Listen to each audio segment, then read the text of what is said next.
Hey everyone, Rich Gassaway here. Before I begin today's episode, I want to let you know that I have a few openings in November and December for situational awareness programs.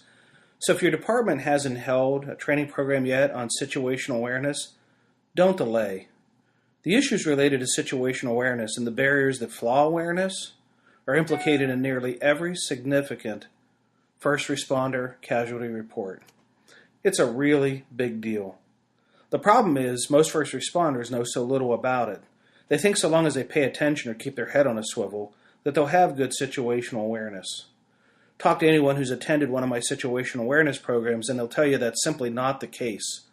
Sure, paying attention is an important part of the situational awareness development process, but there's so much more to it. Think about it. I've written 5 books on the topic. There must be something to it, right? Those who think situational awareness is just about paying attention or keeping your head on a swivel are simply uninformed.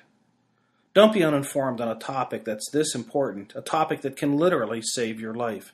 There's too much at stake, as situational awareness serves as the foundation for good decision-making, and it's decision-making that drives the actions that lead to successful outcomes or catastrophic outcomes. So if you're interested in getting a program scheduled, go to the SA Matters website, click on the Contact Us link, and we'll get something set up for you right away.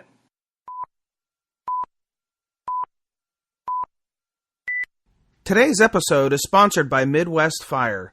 For more than 20 years, Midwest Fire has been manufacturing high-quality tankers, tanker pumpers, and fire rescue vehicles in the United States and Canada.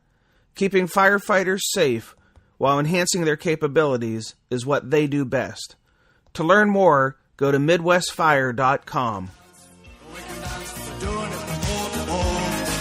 This is Battalion Chief Stephen Page from the Raleigh Fire Department, and you are listening to the SA Matters radio show with Dr. Rich Gassaway. The SA Matters mission is simple. They want to help us see the bad things coming in time to avoid bad outcomes.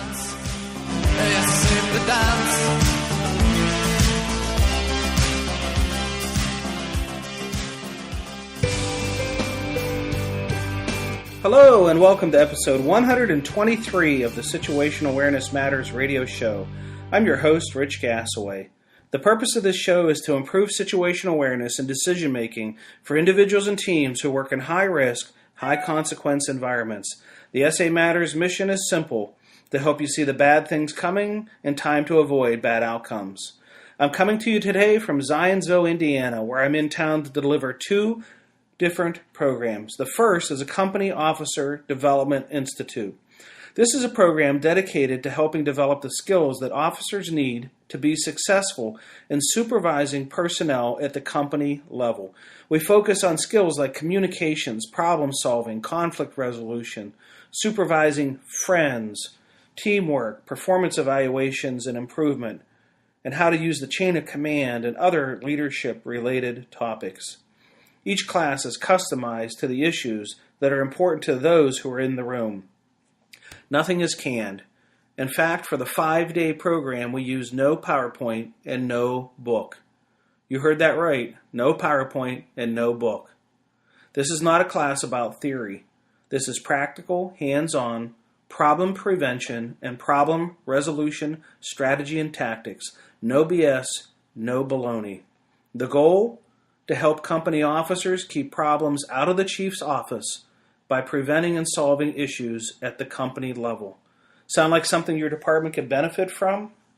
If so, visit the SA Matters website and click on the Contact Us link. Okay, the second program I'm delivering in Zionsville is a full-day flawed situational awareness program. This program focuses on how to develop and maintain situational awareness and how to combat some of the most challenging barriers that can impact a responder's situational awareness. The program is appropriate for everyone in a department, from entry-level firefighter through the senior incident commanders and everyone in between. It's also appropriate for law enforcement, dispatchers, emergency managers, highway crew workers, and really anyone who works in an environment that's high stress, high consequence, with changing conditions and time compression. If you're interested in hosting a situational awareness program, it's the same process. Just visit the SA Matters website and click on the Contact Us link, and we'll get something set up for your department or for your region. I have a big announcement. Drum roll, please. Okay, maybe not. Anyhow, as many of you know, I had an online academy for situational awareness up and running, and I took it down to do some upgrades to it. Let's just call it maybe like Academy 2.0.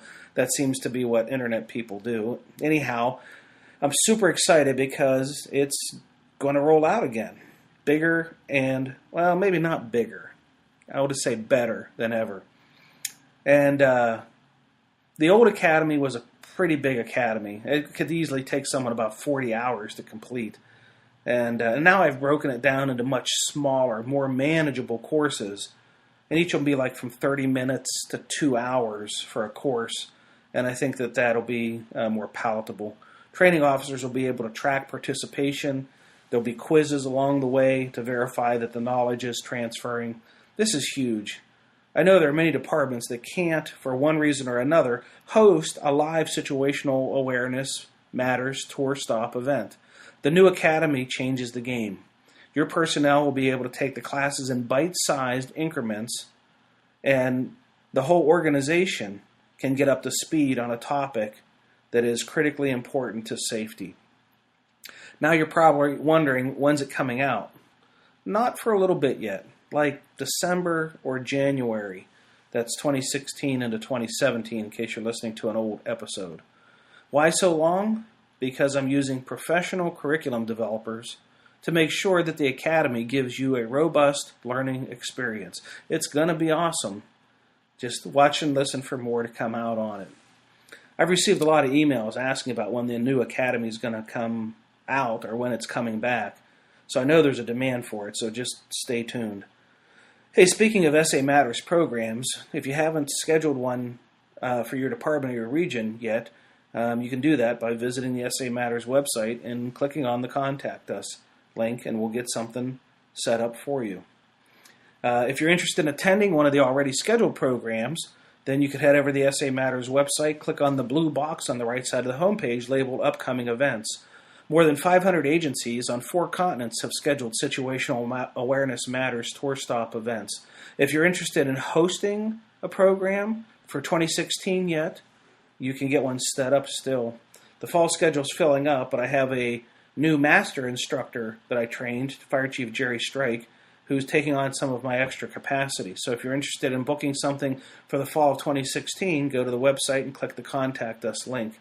I'm also very actively booking 2017 programs, and I'm going to just say now that I'm going to cap the number of programs that I do in 2017 to spend a little more time with my family. That's something I've not been good at, and I resolve to do better. As demand increases, though, I'll be adding additional master instructors who can pick up the load. But if you want to book me, now's the time to get that scheduled.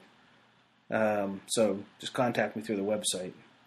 Here's a tip about how you can host a program at a reduced cost. I schedule many what I call companion programs. These are programs on adjoining days to other programs. So if you see I'm delivering a program with a couple hours of your department and you think you might like to tag along as a companion, contact me. You can save as much as 20% off the program cost by being a companion to an existing program. That's what happened recently in Texas while I was there. When the Texas Interagency Mutual Aid Association Conference, the Cy-Fair Fire Department came along as a companion. When I was at Eastern Michigan University, the Brighton Area Fire Department came along as a companion. And when I was in Montana for the Montana Fire Lines Conference, the Spokane, Washington Fire Department came along as a companion. Okay, in today's feature segment, we're going to talk about positive and negative clues and cues that first responders can use in developing and maintaining situational awareness. I'm going to jump right into the feature segment now, but when I'm done, stick around because I'm going to announce where you can attend an upcoming Situational Awareness Matters tour stop event. All right, let's jump into the feature segment as we look at positive and negative clues and cues. As we train as first responders to improve situational awareness, it is important the lessons include a list of both positive and negative clues and cues. Clues and cues are another way of saying information. The information you gather and process that forms your situational awareness. In the context of developing situational awareness, positive and negative clues and cues don't mean good and bad information. Rather, positive and negative mean present and absent. Positive clues and cues are those you can see and hear. The negative clues and cues are those you cannot see and cannot hear. Not because you're not paying attention, but because they are absent, non-existent clues, non-existent information. In the process of developing situational awareness, it all starts with perception, or if you're a fan of Boyd's OODA loop, observation. Name-calling aside, it all begins with capturing information, the clues and cues that are in your environment, and then processing those clues and cues into meaning something. The problem is, some of the clues and cues aren't there. Really, they're not there, they're absent. You can't see them, you can't hear them, but nonetheless, these non-existent clues and cues may be as important as the clues or cues that you can see and can hear. Thus, situational awareness is formed based on what you see and hear, and often on what you don't see and you don't hear. The positive clues and cues are the easiest to detect because they can be seen and heard.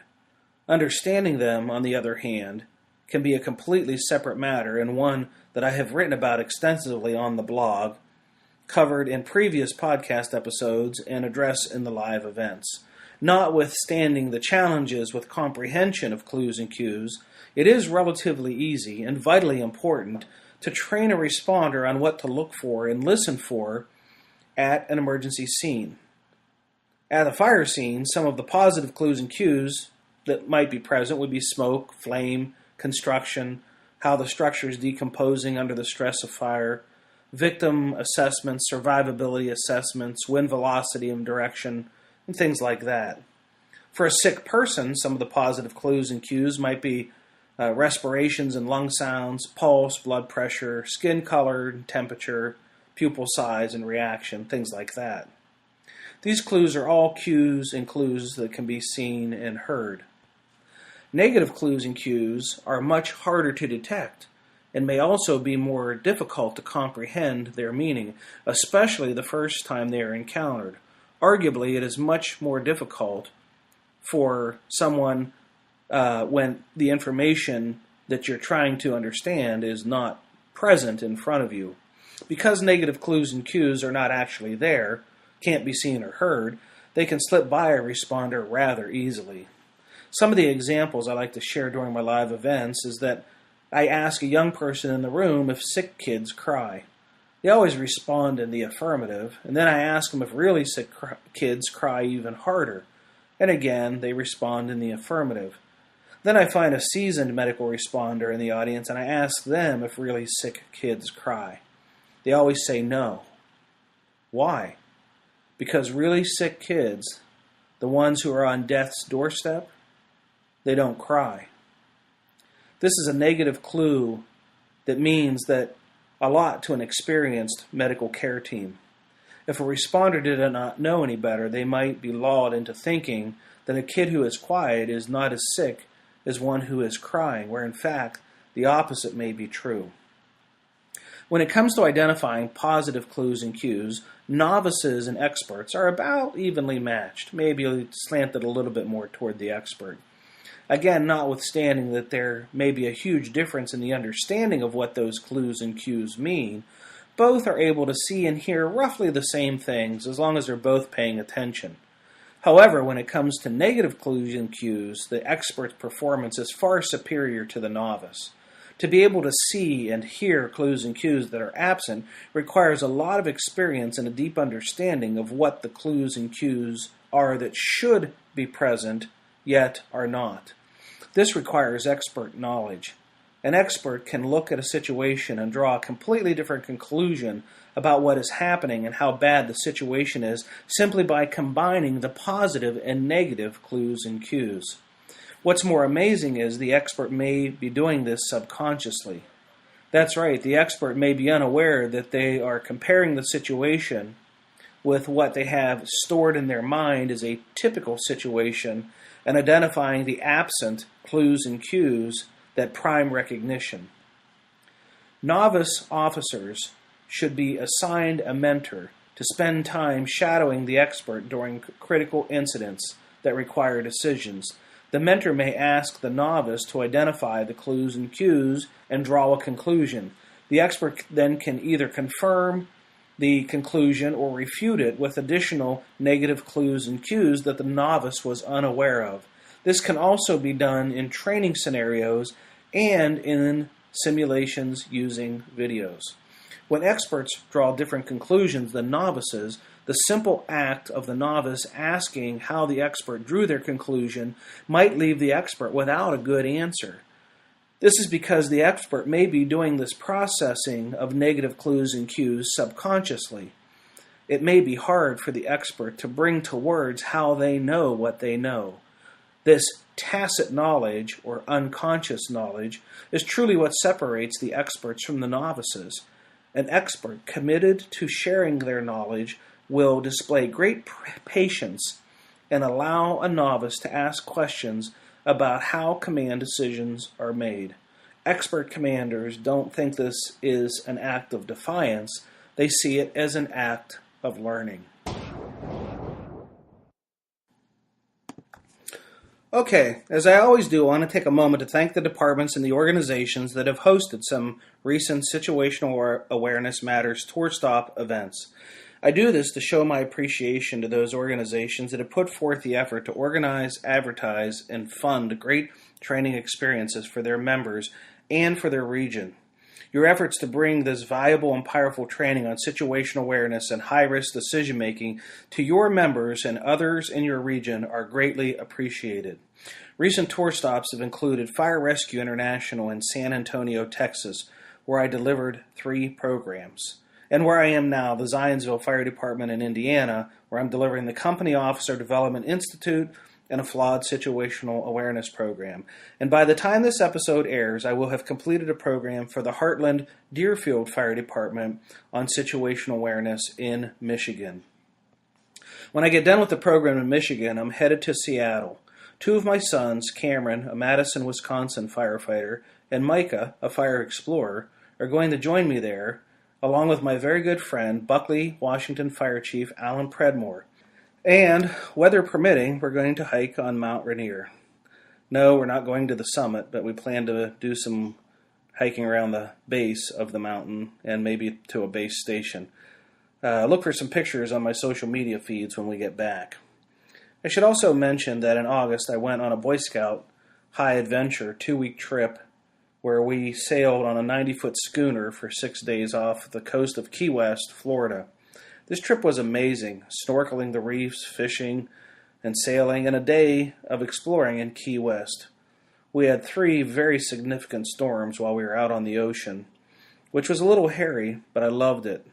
Contrary to what some who know me think, I actually do love storms. I'm not a big fan of tornadoes, however, having had several very close calls with tornadoes myself, including one where I had to bail out of my car and take refuge in a ditch while it blew over, severely causing hail damage to my car and almost sweeping my car away. Anyhow, where was I? Oh yes, the upcoming events. If you're interested in attending an upcoming Situational Awareness Matters tour stop, you can catch me on September 8th at the Arizona State Fire School, where I'll be delivering the keynote. Also, on September 8th, my master instructor, Jerry Strike, will be at the Southwest Fire and EMS Chiefs Association Conference in Meridian, Idaho. September 10th, I'll be at the Upper Providence Township Fire Department near Philadelphia, Pennsylvania.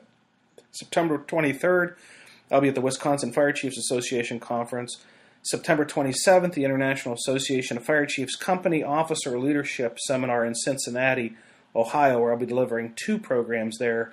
September 29th, the Welcome Fire Department in Minnesota. September 30th, the Sioux Falls Fire Department in Sioux Falls, South Dakota, a program for the leadership team and a keynote for the recruit class graduation. October 1, I'll be doing a program for the Howard Fire Department in Howard, South Dakota. October 17th, the Montana APCO Conference in Great Falls, Montana. October 19th, the Firehouse Expo in Nashville, Tennessee, a full-day situational awareness program there.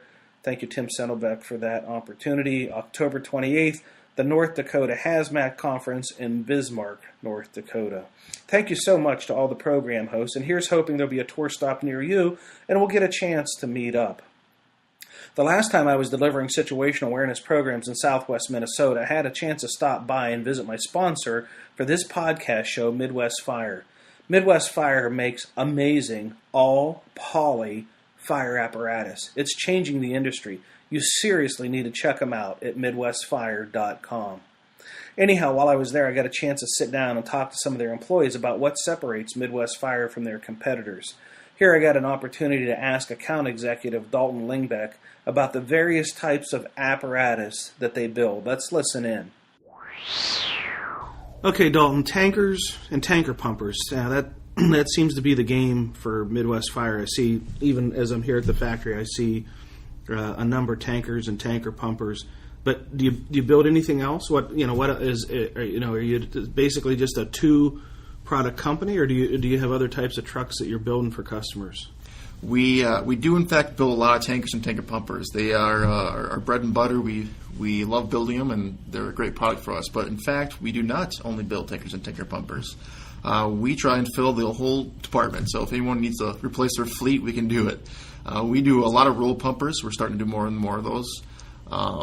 We don't really trend towards more of the major metropolitan cities with pumpers. We leave that up to the guys that have been doing it for a long time.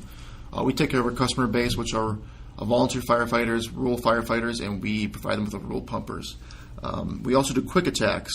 We do a lot of rescue quick attacks, mini pumpers, not necessarily the PTO mini pumpers, but we do portable pumps on these things. So essentially it's a lot of rescue tools. It's on an F550. It's got a rescue style body, but we call them quick attacks. And then finally we do brush trucks. And brush trucks we love doing these because these things are one of the coolest trucks and coolest firefighting piece of equipment on the face of this earth. We've been doing a lot of those. We've started doing brush trucks around 2.5 years ago, and we have been building roughly 10 to 15 a year, and we're increasing that by the day. It's a really cool thing, and you'll be seeing a lot more Midwest Fire brush trucks in the future. So if somebody wanted to see what these trucks look like, are there pictures on the website or a gallery, or is there someplace they can go to put their eyeballs on what we're talking about here? Yeah, definitely. We have many areas where you can see the pictures. We have a Twitter account. We do a lot of delivery pictures and just pictures in general on our Facebook. That's a huge place for people to go see us. But the biggest part is our website. We do have a deliveries tab, and you can see all recent deliveries on our website from the day they were delivered all the way back to how many ever years ago. Yeah, nice. So if you want to learn more about the types of apparatus that Midwest Fire is building, tankers, tanker pumpers, quick attack pumpers, brush trucks, rural apparatus, visit them at MidwestFire.com and see how they can help you. Thank you, Midwest Fire President Sarah Atchison and all your staff for your awesome commitment to improving first responders' safety. I sincerely appreciate your support of my mission. Hey, if you're interested in seeing all the locations for the upcoming Situational Awareness Matters tour stops, head over to the SA Matters website, click on the blue box on the right side of the homepage labeled Upcoming Events Schedule. The schedule is always changing, so check back often. I want to share some feedback that I received. I don't share the feedback to brag. Rather, I share it to show appreciation to those who are inspired enough to send me a message after they've attended a program. First one. Chief Gasaway, I truly enjoyed your program at Fire Rescue International. I found the program was informative and a valuable tool to use whether on the fire ground or in the station. Also, you could see that the program is definitely more than 90 minutes. I believe we all left with a basic understanding of situational awareness. Thank you for providing the link for the presentation handouts. Chief Fred Mitchell, Georgetown Fire Department, Georgetown, Massachusetts. Thank you, Chief. Next one. Chief Gasaway, it was a pleasure to meet you. I definitely kept you in mind. I will definitely keep you in mind for events coming up in Oklahoma. The Oklahoma Fire Chiefs Association normally hosts a winter workshop each January and an annual conference in April. We're having a planning meeting, and I am going to pass your name along to them. We experienced a line of duty death in May of 2015. In my opinion, situational awareness played a large role in the incident. One of our firefighters was injured in the incident as well, and we almost lost several others. I'm sure he would like to speak with you at some time about the event. And also, we are waiting on the NIOSH report to come out. And I'm going to withhold the name on that one. The next one. Thank you, Rich, for taking time for what you do. I enjoyed your presentation at Fire Rescue International and got a lot out of it. Please let me know if I can assist you in any way. Kurt Mueller, Executive Officer to the Fire Chief of Chesterfield County, Virginia. Dr. Gasaway, thank you. I got a lot out of your class and I enjoyed it very much. I look forward to using what I've learned. Thank you again, Jason Weatherford, Lieutenant at Buckskin Fire Department. Dr. Gasaway, it was a great pleasure listening to you capture the room. Your topics are a concern for many departments. Situational awareness is a hot topic for many, and I am pleased that a person who has done the job to be able to provide insight into the topic that hits so close to home. I look forward to attending more of your trainings, and I'm actually going to put together a class for my department based on your presentation. Thank you for your past and continued service, Lieutenant Jack Bradford, the City of Seguin, Fire EMS. So thank you for all that kind feedback. I really appreciate it. If you want to send me feedback, I'd love to hear from you. Just visit the SA Matters website and click on the Contact Us link. If you have someone who you would like to see as a guest on the show, just contact me through the Contact Us link as well. If you've experienced or witnessed a near miss and would like to have a platform to share your lessons learned with others, contact me by visiting the SA Matters website and click on the Contact Us link. Think about it for a moment. The lessons learned from your near miss event could save the life of another first responder. If you want to share your experience, contact me. If you haven't subscribed to the SA Matters radio podcast yet, take a moment to go to iTunes or Stitcher Radio and subscribe. It's SA Matters Radio. You search for SA Matters Radio. And while you're there, please consider leaving some feedback about the show. If you like the show, give it a 5-star review. It'd really make my day if you just go there and give it a 5-star review and put a little rating. You know, I put a lot of effort into giving the podcasts and making sure that they stay free. Give a little love back and just swing by and give it a review. I really, really would appreciate it. I think so many of you think that somebody else will do it, and therefore nobody does it. So please, give some feedback if you appreciate the show. In case you didn't know, I've written 3 books on situational awareness matters. These books contain critical lessons for improving situational awareness and high-risk decision-making. I've also written a book on decision-making, and I also wrote a book for Penwell called Situational Awareness for Emergency Response. You can get a copy of any of these books on the SA Matters website. If you're not a member of the SA Matters community of learners yet, there are several ways you can get connected with me. First, you can join as a member. There's a little red box on the right side of the homepage. It says Become a Member. The membership is free. When you join, I'll give you a little report that I've made called 25 Best Practices for Improving First Responder Safety. That's free, too. So if you're not a member, go to the website, click the red box on the right side that says Free Membership. If you want to get connected with me on social media, you can follow on Twitter at Rich Gasaway or at SA Matters on Twitter.